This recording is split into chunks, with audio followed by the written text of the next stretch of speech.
নমস্কার, ইংলিশ বিদ্যাপীঠ চ্যানেলে তোমাদের সবাইকে ওয়েলকাম। তো আজকে দেখো একটা ছোট্ট বাক্য দেখতে পাচ্ছ প্রশ্নে, I saw a blind man. দেখতে খুবই সোজা লাগছে, তাই না?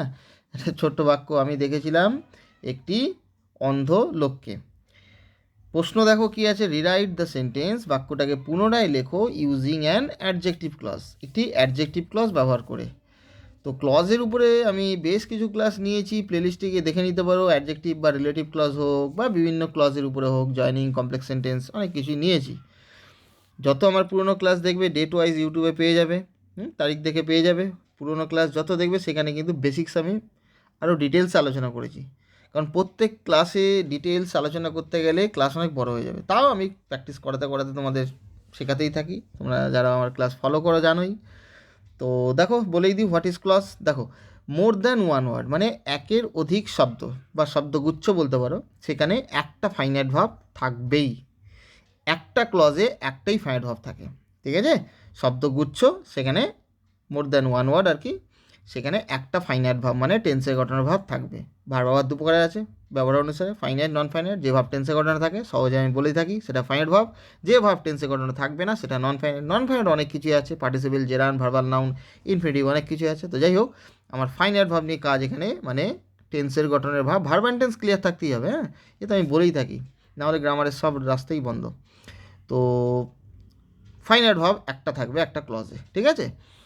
তো ওই ক্লজের বাংলা ছোট বাক্য বা উপবাক্য বলতে পারো, ঠিক আছে?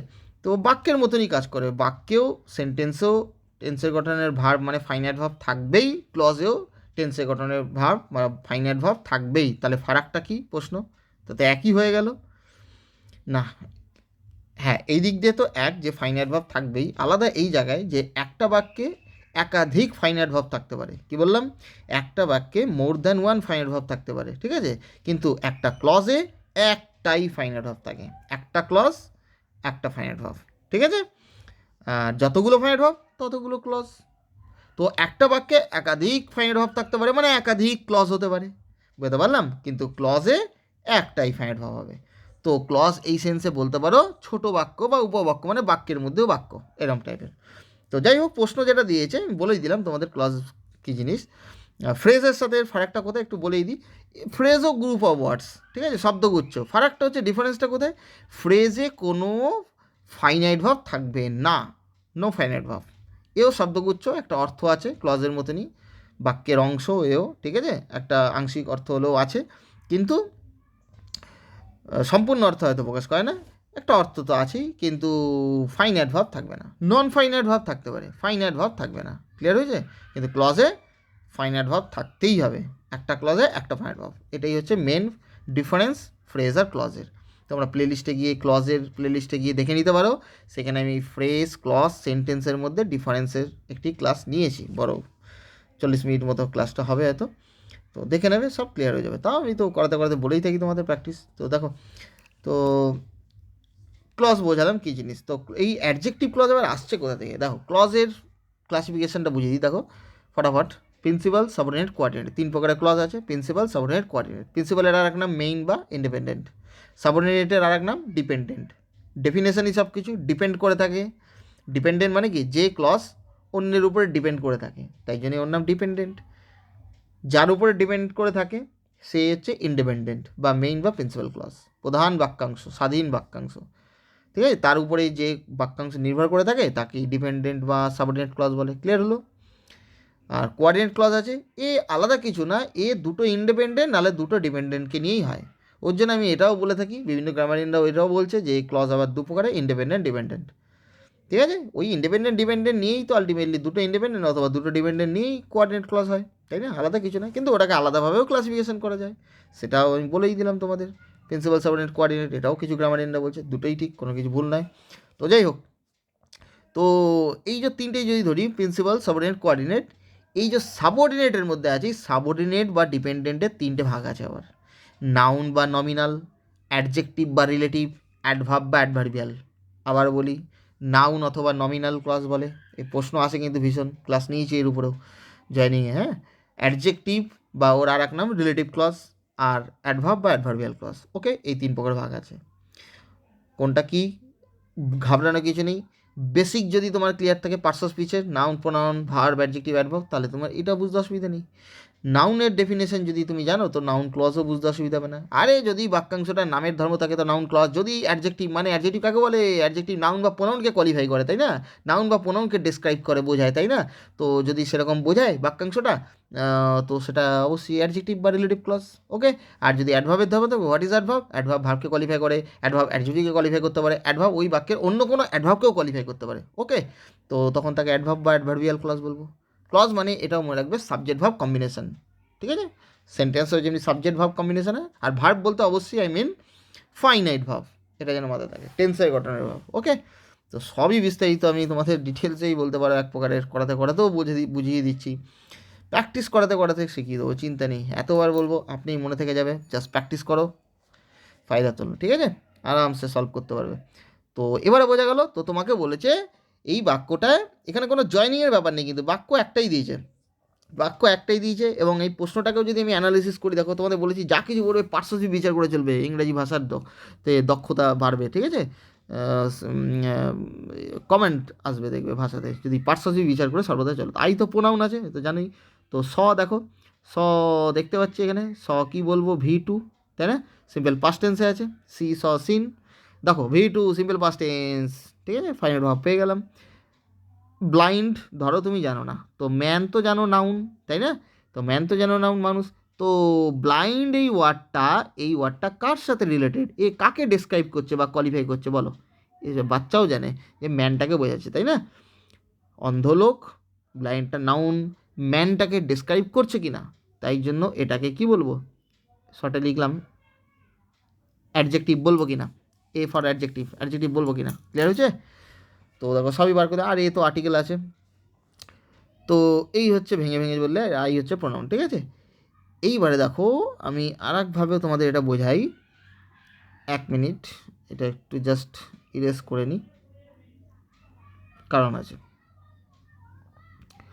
দেখো, আই স এ ব্লাইন্ড বয়, এই পুরো অংশটা এ ব্লাইন্ড বয়, এটা একটা ফ্রেজ কিনা, মোর দ্যান ওয়ান ওয়ার্ড আছে না, এ একটা ওয়ার্ডের মধ্যেই বলতে পারো, হ্যাঁ, আর্টিকেলও ওয়ার্ডের মধ্যেই পড়ে, এ অ্যান্ড দি, যদিও একটা লেটার নিই। তো এ একটা ওয়ার্ড, ব্লাইন্ড একটা ওয়ার্ড, ম্যান একটা ওয়ার্ড, 3টে ওয়ার্ড নিয়ে কি হয়েছে, শব্দগুচ্ছ হয়েছে না, গ্রুপ অফ ওয়ার্ডস হয়েছে না? এবং এখানে কোনো ফাইনাইট ভাব আছে? নেই। এবং একটা অর্থ আছে না, একটি অন্ধ মানুষ, অর্থ তো আছে, হ্যাঁ, সম্পূর্ণ অর্থ প্রকাশ করছে না, কিন্তু শব্দগুচ্ছ আছে, কোনো টেন্সের গঠনের ভাব নেই, তাহলে একে ফ্রেজ বলতে পারবো কি না বলো? বলো, একে ফ্রেজ বলা যাবে কি না? বলা যাবে তো? একে ফ্রেজ বলা যাবে তো? বলো, শব্দগুচ্ছ। এবার যদি বলো কী ফ্রেজ, সেটাও বিচার করা যাবে, ফ্রেজের যে রূপে কাজ করবে সেটা সেই ফ্রেজ বলা হবে। তো যাই হোক, আমি ওইটায় যাওয়ার আগে, বিস্তারিততে যাওয়ার আগে, এইবার প্রশ্নে যেটা আসে সেটাই করি। দেখো, অ্যাডজেটিভ ক্লজে তোমাকে ব্যবহার করে করতে বলেছে। দেখো, আমি এটা উত্তর বললে কিন্তু তোমাদের কয়েক সেকেন্ডে বলে দিতে পারি।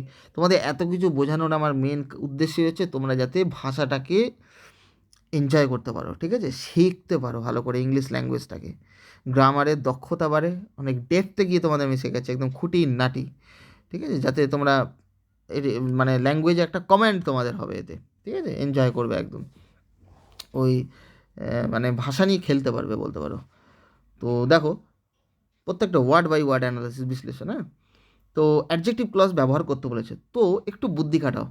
এখানে আমি একটা ফ্রেজ পেয়েছি, এই ফ্রেজটাকে ক্লজে পরিণত করে দিলেই তো হয়ে যাবে। জাস্ট এই ফ্রেজটাকে আমি ক্লজে পরিণত করব। কী ক্লজ? ওটাকে অ্যাডজেক্টিভের ধর্ম থাকলেই হয়ে যাবে, তাই না? ক্লজটা অ্যাডজেক্টিভের মতো কাজ করলেই হয়ে যাবে, নাউন বা প্রোনাউনকে কোয়ালিফাই করবে, তাহলেই হয়ে যাবে। বোঝা যাচ্ছে কী বলছি? আর মনে রাখবে যে যখনই তোমাকে অ্যাডজেটিভ ক্লজ হোক, নাউন বা নমিনাল ক্লজ হোক, রিলেটিভ ক্লজ, অ্যাডভার্ব ক্লজ দিয়ে বলবে রিরাইট করো বা জয়েন করো, ওটা মনে রাখবে আলটিমেটলি কমপ্লেক্স সেন্টেন্সই হয়। হ্যাঁ, এ সাবঅর্ডিনেট ক্লজ থেকে আসছে, সাবঅর্ডিনেট ক্লজ যে কম্পাউন্ড সেন্টেন্সে ব্যবহার হয় না তা না। সো কম্পাউন্ড গঠন অনুসারে বাক্য আবার 3 প্রকার, হ্যাঁ, সিম্পল, কমপ্লেক্স, কম্পাউন্ড। করাতে করে বুঝিয়ে দেবো। সিম্পল সেন্টেন্সে একটাই ইন্ডিপেন্ডেন্ট ক্লজ থাকে, কারণ ওখানে একটাই ফাইন্ড ভাব। কমপ্লেক্স সেন্টেন্সে একটা প্রিন্সিপাল ক্লজ আর কমপক্ষে একটা সাবঅর্ডিনেট ক্লজ, সাবঅর্ডিনেটিং কনজাংশন দ্বারা যুক্ত হয়ে। সাবঅর্ডিনেটিং কনজাংশন কি? All WH words, that, because, so that, so dot dot that, if, দো, আনলেস, ঠিক আছে, অ্যাজ। তো সিন্স এই সমস্ত কনজাংশনগুলোকে সাবঅর্ডিনেটিং বা সাবঅর্ডিনেটর বলে বা সাবঅর্ডিনেটিং কনজাংশন। তো এইটা যখন দুটো ক্লজকে জয়েন করে তখন তাকে কমপ্লেক্স সেন্টেন্স বলে। আর সাবঅর্ডিনেটিং কনজাংশন থেকে শুরু করে যেখানে ক্লজটা শেষ হয় সেটাই সাবঅর্ডিনেট বা ডিপেন্ডেন্ট ক্লজ চেনার উপায়। সাবঅর্ডিনেটিং কনজাংশন যুক্ত হয় সাবঅর্ডিনেট ক্লজটা চেনার উপায়। ওকে, এগুলো ক্লাস 8-এও আসে, ঠিক আছে? এই প্রশ্নটা মনে রাখবে, এই ক্লাস 8 থেকে শুরু করে একদম মাধ্যমিক, উচ্চ মাধ্যমিক সমস্ত ক্লাসের জন্য ইম্পর্ট্যান্ট। হ্যাঁ, উচ্চ মাধ্যমিকে টেক্সচুয়াল গ্রামার আছে এইটুকুই, কিন্তু এই ব্যবহার তো আসেই, ঠিক আছে? তো সমস্ত ক্লাসের জন্যই ইম্পর্ট্যান্ট। তো যেটা বললাম যে কমপ্লেক্স সেন্টেন্সে প্রিন্সিপাল আর সাবঅর্ডিনেটকে জয়েন করে সাবঅর্ডিনেটিং কনজাংশন। সাবঅর্ডিনেটিং কনজাংশনগুলো যদি তুমি আইডেন্টিফাই করো, জানতে পারো, তাহলেই তুমি সাবঅর্ডিনেট ক্লজ বার করতে পারবে। আর প্রিন্সিপাল ক্লজ তো আর একটা থাকবেই, তবে এটা কমপ্লেক্স সেন্টেন্স হয়ে যাবে, ঠিক আছে? আর কম্পাউন্ড সেন্টেন্স কমপক্ষে দুটো ইন্ডিপেন্ডেন্ট বা প্রিন্সিপাল ক্লজ হতে হবে, তারপরে আরও সাবঅর্ডিনেট হতেই পারে। তো সাবঅর্ডিনেট ক্লজ কম্পাউন্ডেও আছে, কিন্তু তোমাকে প্রশ্ন যখন দেবে না, এই অ্যাডজেক্টিভ ক্লজ বা রিলেটিভ হোক, মানে অবলিক অ্যাডজেক্টিভ অথবা রিলেটিভ একই, নামটা আলাদা। তো আর নাউন বা নমিনাল হোক, অ্যাডভার্ব, অ্যাডভার্ব, ওটা আলটিমেটলি বোঝা রাখবে প্রশ্নটাকে ঘুরিয়ে দিয়েছে, ও আলটিমেটলি কমপ্লেক্স সেন্টেন্সই তোমাকে করতে বলছে, প্রশ্নটাকে জাস্ট ঘুরিয়ে বলা, জটিল বাক্য। ওকে, তো জটিল বাক্যের ডেফিনেশন বলেই দিলাম কি, প্রিন্সিপাল ক্লজ একটা আর কমপক্ষে একটা সাবঅর্ডিনেট ক্লজ। আর তোমাদের একটা প্রিন্সিপাল একটা সাবঅর্ডিনেট দিয়েই কাজ হবে, প্রিন্সিপাল তো একটাই হবে, সাবঅর্ডিনেটও একটা দিয়েই কাজ হবে, এরকমই প্রশ্ন দেবে তোমাদের। সাবঅর্ডিনেট দুটোর উপরে দেয় না, ও একটু টাফ হয়ে যাবে, সবার পক্ষে সোজা হবে না, দেয় না পরীক্ষা সাধারণত, ঠিক আছে? তো যাই হোক, তো বললাম জাস্ট তাহলে কী করব, তার মানে আলটিমেটলি এটা একটা কমপ্লেক্স সেন্টেন্স করো। দেখো বাক্যটা দেখো, এখানেই তোমাদের করতে করতে সিম্পল সেন্টেন্স কমপ্লেক্স সেন্টেন্সও শিখিয়ে দিচ্ছি। প্রশ্নটা একটাই ফাইনাইট ভাব আছে কিনা, V2 স, একটাই ফাইনাইট ভাব, একটাই তো ভার্ব আছে, তো 10 সেকেন্ডের ভাব হতেই হবে ফাইনাইট ভাব। তো একটা ফাইনাইট ভাব যেটা থাকবে যে বাক্যাংশে বা বাক্যে, সেটাই তো সিম্পল সেন্টেন্স। সরল বাক্য কাকে বলে, যেখানে একটা ফাইনাইট ভাব থাকে, মানে একটা ক্লজ, সেটা ইন্ডিপেন্ডেন্ট বা মেইন বা প্রিন্সিপাল ক্লজই হয়। ওকে, তো ইন্ডিপেন্ডেন্ট ক্লজ থেকে আমাকে, মানে সিম্পল সেন্টেন্স থেকে আলটিমেটলি আমাকে কমপ্লেক্স সেন্টেন্স করতে হবে। প্রশ্ন দেখো ঘুরিয়ে দিয়েছে অ্যাডজেক্টিভ ক্লজ ব্যবহার করে। হ্যাঁ, কমপ্লেক্স সেন্টেন্স তুমি নাউন ক্লজ ব্যবহার করেও করতে পারো, অ্যাডজেক্টিভ তো আছেই, আর বা রিলেটিভ অ্যাডভার্ব ক্লজ করেও করতে পারো, কিন্তু তোমাকে যেহেতু অ্যাডজেক্টিভ বলে দিয়েছে, তো ক্লজটা যে পরিণত করবো সেটা অ্যাডজেক্টিভ ক্লজই হতে হবে। ক্লিয়ার হয়েছে? তো আলটিমেটলি কমপ্লেক্স সেন্টেন্সই, কিন্তু অ্যাডজেক্টিভ ক্লজে ব্যবহার হতে হবে। তো চলো এবারে করি, সমস্ত কিছুই তোমাদের বুঝিয়ে দিলাম আমি। দেখো উত্তর তলায় লিখছি, দেখো। তো আমি এইখানে যেটা রয়েছে সাবজেক্ট ভার্ব কম্বিনেশান, এটাকে অ্যাজ ইট ইজ রাখবো, এটাকে কেন করেই দিয়েছে, এই সুবিধা তো নেবই। আমি দেখেছিলাম একটি অন্ধলোককে, তা আমি বাংলায় এরম বলতে পারি, এ ব্লাইন্ড ম্যান ফ্রেজটাকে ক্লজে পরিণত করবো। দেখো আমি এটা বলতে পারি, আমি দেখেছিলাম একটি লোককে যে ছিল অন্ধ, বলতে পারি কি না? তো I saw a man who was blind, বলো। দেখো প্রশ্ন খুবই সোজা, একটুখানি প্রশ্ন উত্তরও খুবই সোজা, কিন্তু আমি তোমাদের এটা কতভাবে বোঝালাম, একদম সমস্ত কিছু খুঁটিনাটি, সমস্ত এটা যা কিছু গ্রামাটিক্যাল দিক আছে সমস্ত কিছু বোঝালাম, যাতে তোমরা শুধু এইটাই যে পরীক্ষায় আসবে, এইটাই যে করবে তা না, এই রিলেটেড যে কোনো কিছু তোমরা সলভ করতে পারবে যদি এটা শিখে নাও ভালোভাবে। হ্যাঁ, ল্যাঙ্গুয়েজে কমান্ড হবে। তো সাবঅর্ডিনেট ক্লজ দেখো হলো কিনা, সাবঅর্ডিনেটিং কনজাংশন থেকে শুরু করে সাবঅর্ডিনেট ক্লজ হয়, শেখালাম না একটু আগে? তো হু ওয়াজ ব্লাইন্ড, এটা একটা হু সাবঅর্ডিনেটিং কনজাংশন থেকে শুরু করে ক্লজটা তো এখানেই শেষ হচ্ছে ব্লাইন্ডে। আর ফাইনাইট ভাব দেখো ওয়াজ হলো কি না, দেখো ওয়াজ V2 সিম্পল পাস্ট টেন্সে আছে, যে ছিল অন্ধ সে নিজে ছিল অন্ধ, যেন বিভার্ব অ্যাপ্লাই করেছি। আর সাধারণত অ্যাডজেক্টিভের আগে বিভার্ব বসে, তো ব্লাইন্ড অ্যাডজেক্টিভ, তার আগে দেখো বিভার্ব বসে, সাধারণত সব ক্ষেত্রে নয়। ওকে, তো হু ওয়াজ ব্লাইন্ড এটা একটা ক্লজ হলো কি না, আর সাবঅর্ডিনেট ক্লজ তার প্রমাণ, সাবঅর্ডিনেটিং কনজাংশন যুক্ত হয়েছে ক্লজটা। ওকে, আর আরেকটা তো হয়েই গেছে স, এই যে এখানে একটা ফাইনাইট ভাব আছেই, এ তো করেই দিয়েছিল, আমি জাস্ট এই ম্যানটা অ্যাড করে দিলাম, আই স এ ম্যান।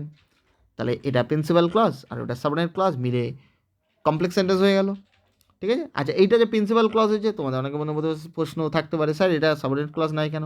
কারণ এর শুরুতে দেখো সাবঅর্ডিনেটিং কনজাংশন কিছু আছে, কোনো কনজাংশনই তো নেই।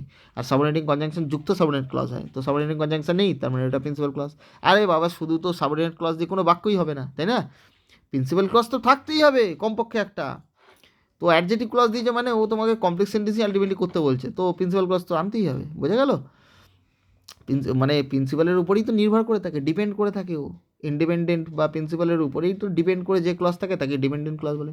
শুধু ডিপেন্ডেন্ট ক্লজ দিয়ে তো আর বাক্য হবে না, বোঝা গেছে?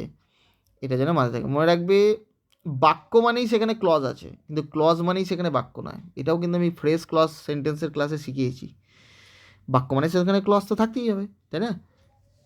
একটা ক্লজ হলে সেটা ইন্ডিপেন্ডেন্ট ক্লজ হবে, একের অধিক ক্লজ হলে সেটা দেখতে হবে কী কী ক্লজ আছে। ইন্ডিপেন্ডেন্টও হতে পারে, দুটো সাবঅর্ডিনেটও হতে পারে, দেখতে হবে। আর ক্লজ মানেই সেটা সেন্টেন্স হবে, দ্যাট ডাজেন্ট মিন। তার প্রমাণ এখানেই দেখো, আই স এ ম্যান, এই ক্লজটা একটা বাক্যের মতো কাজ করছে, পুরো স্বাধীন। কিন্তু যদি আমি এটাকে বাদ দিয়ে দিই, হু ওয়াজ ব্লাইন্ড, এটাও তো একটা ক্লজ হয়েছে। কিন্তু আমি যদি আই স এ ম্যানটাকে বাদ দিয়ে দিই, তাহলে কি এটা স্বাধীনভাবে বাক্য মানে হয়ে বসতে পারে? পারবে না। হু ওয়াজ ব্লাইন্ড হবে না, ঠিক আছে, বাক্য হবে না। যে ছিল অন্ধ, অসম্পূর্ণ অর্থ তো প্রকাশ করছেই, গ্রামাটিক্যালিও রং, ঠিক আছে। হ্যাঁ, এটা প্রশ্নবোধক চিহ্ন থাকলে তবে একটা বাক্য হয়ে যাবে, কিন্তু এখানে তো কোনো প্রশ্নবোধক বাক্য করতে বলা হয়নি। বোঝা গেল কি বললাম? তো শুধু সাবঅর্ডিনেট ক্লজ দিয়ে কোনো বাক্য হবে না। প্রিন্সিপাল ক্লজ তো আশা করি তোমাদের বোঝাতে পেরেছি, অনেক ভিতরে গিয়েই বোঝালাম। তো I saw a man who was blind. এইবারে হ্যাঁ, ক্লজ তো সাবঅর্ডিনেট ক্লজ হয়ে গেছে। এবার আমার প্রশ্নে যেটা ছিল, অ্যাডজেক্টিভ ক্লজ ব্যবহার করে পুনরায় লিখতে বলেছে, রিরাইট মানে পুনরায় লেখো বাক্যটাকে, সেটা হয়েছে কিনা দেখি। দেখো তো অ্যাডজেক্টিভের ধর্ম আছে কিনা। যে ছিল অন্ধ, যে ছিল অন্ধ, এটা এ ম্যান নাউনটাকে কোয়ালিফাই করছে কিনা বলো। যে ছিল অন্ধ কে? এই লোকটি না? তো এই ম্যান নাউনটাকে ডেসক্রাইব করছে না? তো নাউনকে যে ডেসক্রাইব করবে তাকে অ্যাডজেক্টিভ বলবো কিনা? তো এই ক্লজটা অ্যাডজেক্টিভের মতো কাজ করছে, তার জন্যই একে অ্যাডজেক্টিভ ক্লজ বলবো। বলো, ক্লিয়ার হয়েছে? অথবা এটাকে রিলেটিভ ক্লজও বলে, সেটাও লিখে দিলাম। রিলেটিভ ক্লজ অথবা অ্যাডজেক্টিভ ক্লজ, বলো। কারুর কোনো অসুবিধা থাকার কথা নয়। কোথাও যদি অসুবিধা থেকে থাকে বা দ্বন্দ্ব থেকে থাকে, সেই জায়গাটা বারবার একটু শুনে নেবে, ঠিক আছে? এই সুবিধা তো ইউটিউবে আছেই। ওকে, সুবিধার লাভ ওঠাও। তো আশা করি তোমাদের বেশিরভাগ জনকে অন্তত বোঝাতে পেরেছি। দু একজনের অসুবিধা হতে পারে, যাদের বেসিক্স গন্ডগোল আছে তারা অবশ্যই রিকোয়েস্ট করো, প্লে লিস্টে গিয়ে ভার্ব অ্যান্ড টেন্স ক্লিয়ার করো, ঠিক আছে? না হলে কিন্তু হবে না, বেসিক সব স্টেপ বাই স্টেপ আসতে হবে। তো ক্লজ চিন্তা নেই, কোনো চিন্তা করতে হবে না। ক্লজ আমি একদম গুলে খাইয়ে দেবো যদি আমার রেগুলার ক্লাস ফলো করো, কোনো সমস্যা হবে না ক্লজ নিয়ে। সে যে ক্লজই হোক, সমস্ত রকম ক্লাসে আমি নিয়ে আসবো, ঠিক আছে, এক এক করে, কোনো চিন্তা করতে হবে না। গ্রামার নিয়ে কোনো চিন্তা করতে হবে না। তো অ্যাডজেক্টিভ ক্লজের ব্যবহার হয়ে গেল, ঠিক আছে। এটাই রিরাইট করতে বলেছিল। আমি দেখেছিলাম একটি লোককে যে ছিল অন্ধ। তো ফ্রেজ ছিল, ফ্রেজটাকে আলটিমেটলি ক্লজে পরিণত করা হলো, তাই না? এগুলো একটু বাংলায় মিনিংটা করে বুদ্ধি করে করলেই হয়ে যাবে। বোঝা গেল? ওয়াজ ফাইনাইট ভার্ব নিয়ে আসা হলো, ব্যাস, ঠিক আছে। আর যদি ফ্রেজটা জিজ্ঞেস করো কী ফ্রেজ ছিল, সেটাও বলে দিই, এটা নাউন ফ্রেজ ছিল। আই স হোম, আমি দেখেছিলাম কাকে, কী বা কাকে দিয়ে প্রশ্ন এলে অবজেক্ট হয়, আর সাবজেক্ট অবজেক্ট মানে নাউনের ধর্ম। তো যে রূপে কাজ করবে একটা ফ্রেজ, তাকে অমুক সেই ফ্রেজের নাম দেওয়া হবে, ওটা নাউন ফ্রেজ। তো নাউন ফ্রেজটাকে অ্যাডজেক্টিভ ক্লজে পরিণত করা হলো, ফ্রেজটাকে ক্লজে পরিণত করা হলো। তো ক্লজটা অ্যাডজেক্টিভের ধর্ম হচ্ছে, ওই জন্য অ্যাডজেক্টিভ ক্লজ। ক্লিয়ার? ওকে। তো আশা করি বুঝেছো। তো নেক্সট এরকম ধরনের ক্লাস আরও নিয়ে আসতে থাকবো কোশ্চেন ব্যাংক থেকে, ঠিক আছে? তো ওকে, থ্যাংক ইউ, আজকে এই পর্যন্ত রইলো।